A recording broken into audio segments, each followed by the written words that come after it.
First, I want to just address something that my colleague from Wisconsin said when he said that the Constitution lays out very clearly in Article 1 the powers of Congress. The United States of America is a republic that is designed specifically, and our duties are articulated in the Constitution of the United States of America. So when we are speaking to the executive branch as a co-equal branch, we are not sending requests. A subpoena is not an ask, it's a task. And for the Attorney General of the United States to completely ignore the Congress is unlawful, and it cannot be tolerated. This should be the most bipartisan bill that would pass in this Congress, because my Democrat colleagues also have been emasculated by the Attorney General. And I would just ask him or any of my colleagues on the other side, if you could point me to where in the Constitution it confers subpoena power on Congress. You won't be able to, because it is something established by the Supreme Court that is derivative from Congress's power to legislate. So the Supreme Court has set forth exactly what a congressional subpoena is authorized to do. In a recent case, you may remember it, the Trump versus Mazars case, because Donald Trump sued his accountant to prevent them from providing documents to Congress with a subpoena. Congressional authority. That's what we're worried about here. Instead of complying with the lawfully issued congressional subpoenas, Attorney General Garland refused to hand over unredacted audio recordings and materials. This is why House Republicans voted to hold Garland in criminal contempt of Congress. However, on June 14, 2024, the Department of Justice informed us that they would not uphold the law and prosecute the Attorney General for contempt of Congress. While we all expect the DOJ's response, the dangerous precedent it set cannot be overstated. In order for the House of Representatives to do its job, we must have access to the information that will allow us to make informed decisions on behalf of our constituents. With Attorney General Garland and the Department of Justice refusing to follow the law, we have been left with no choice but to rely on inherent contempt, our constitutional authority to hold an individual accountable for refusing to comply with congressional demands. We don't try cases. There's no trial here.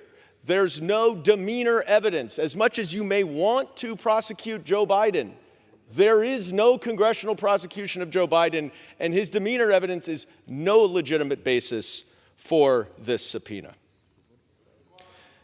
Now, you of course know, and I don't even think you'd argue, that there's a legitimate legislative purpose to use the audio recordings in a political ad to support your dear leader, Mr. Trump. So that clearly falls outside of the range.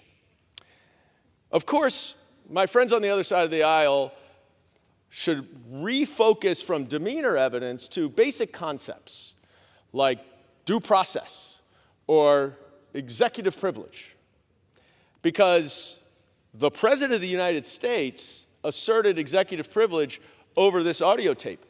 You may not like it, you may not agree with it, but you have no authority to determine that that is not a correct assertion of the executive privilege. And you know who else doesn't have authority to determine that? The Attorney General, who you are trying to hold in contempt. Due process. You're going to fine someone $10,000 without notice or an opportunity to be heard? You're going to say, we're going to fine you because, and you have no opportunity to make a defense, and there is no neutral adjudicator? You can go to court all you want, and that's where you went, and that's where you belong. And that's why this resolution is such bogus. But I have a warning for you, my friends. You will reap what you sow. In June of 2019, then President Donald Trump said he would, quote, defy all congressional subpoenas. And that is exactly what he did. During the first impeachment investigation, every single executive branch agency defied a lawful subpoena from Congress. Gentleman's time has expired. Members are reminded to address their remarks to the chair. I yield the gentleman an additional 1 minute. Gentleman's recognized. The State Department was subpoenaed, the Defense Department, not a single document. So I look forward to whoever one day is the Republican Secretary of State or Secretary of Defense to be held in contempt and fined, inherent contempt and fined $10,000. There were more than a dozen witnesses who refused to comply with the subpoena. And I'm not even talking about the 5 House Republicans who defied subpoenas in the last Congress that were determined by a court to be lawful and who would also be subject to inherent contempt because, of course, if this case where the audio tape is not provided, then blowing off a subpoena is definitely contempt. So you ought to be careful about the precedent you're setting because it is going to hurt you and your dear leader far more than us. I yield back.